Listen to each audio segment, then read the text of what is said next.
Hi, I'm here with six-time All-American, five-time school record holder, national champion in the 2012 Indoor Championships in the 1,000-meter run, Andy Coy. Yeah, great to be here. Good to see you, Taylor. Yeah, good to see you too. Yeah. First off, congratulations on being in the Hall of Fame tonight. Thank you. What is your feeling of being inducted in the Dakota State Hall of Fame? Wow. Yeah, it kind of feels a little bit surreal. This, in a lot of ways, feels like a lifetime ago. I know it was only, about 10 years ago that I went to school here, but it still feels like a long time ago. Dakota State was, going to Dakota State was really one of the best decisions I ever made. And DSU has a really special place in my heart. So being inducted here means a ton to me, and I'm super excited. That's awesome. Yeah. What is your favorite memory of Dakota State, whether it's on the track team or in the school? Wow. There's a lot of memories, a lot of really good memories. It's a little bit hard to think of a favorite memory.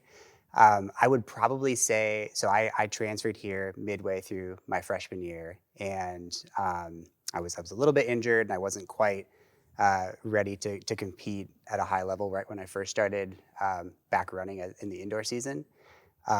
But fortunately, I got hooked up with some fellow inductees. So Tyler Van Pearsum, Matthew Fidler, obviously Anthony Dreeland was on that team too.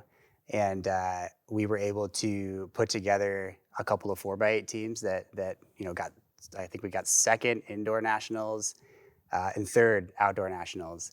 And that's by far my favorite memory because it was really a time for me where I was starting to love track again. And I'd kind of lost that love for track for a while. And that season was sort of the catalyst for me to sort of like,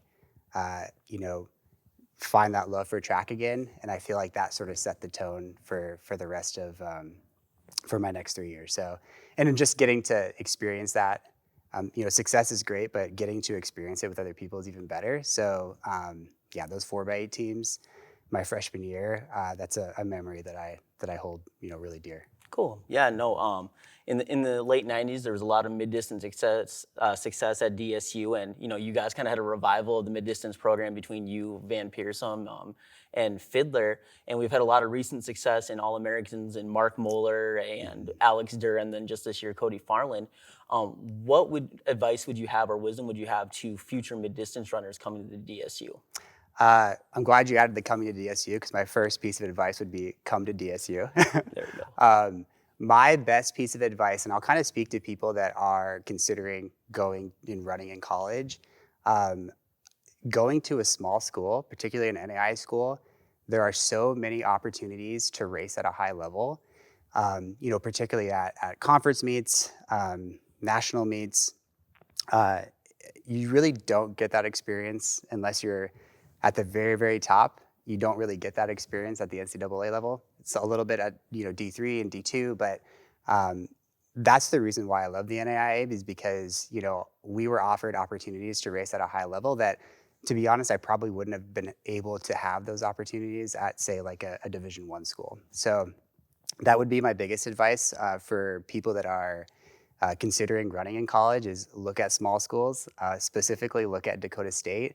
Anthony Dreeland was my former teammate, and he ended up becoming my coach midway through my career. My junior year, he started as my coach. I am biased, but I think he's one of the best.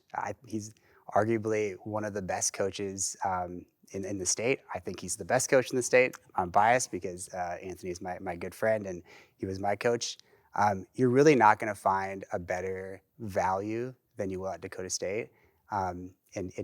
Again, I'm biased, but find a small school and make it Dakota State. Well, thank you for all of that. Enjoy the night and embrace everything that's coming to you. Awesome. Thank you, Andy. Thanks, Taylor.